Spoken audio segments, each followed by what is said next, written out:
Oficir iz Bosne i Hercegovine odbio je da se rukuje sa austrijskom ministarkom odbrane Klaudijom Taner prošlog vikenda tokom tradicionalne ceremonije obeležavanja završetka godišnjih aktivnosti Vojne akademije. On nije želeo da se rukuje sa Tanerovom zbog verskih ubeđenja i zato što je žena. Zbog toga je isključen iz preostalih ceremonija i nije dobio prsten koji se tradicionalno dodeljuje oficirima.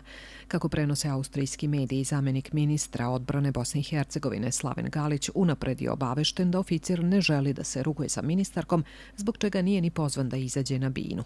Ministarka Taner je izrazila svoje nezadovoljstvo, a Galić se kasnije izvinio u ime Bosne i Hercegovine. On je sve potvrdio za bosanske medije. U ime Ministarstva odbrane Bosne i Hercegovine i Oružanih snaga Bosne i Hercegovine izvinio sam se ministarki i ostalima. Verujem da ovaj događaj neće narušiti odlične prijateljske odnose u oblasti vojne saradnje između nas i Republike Austrije, rekao je Galić.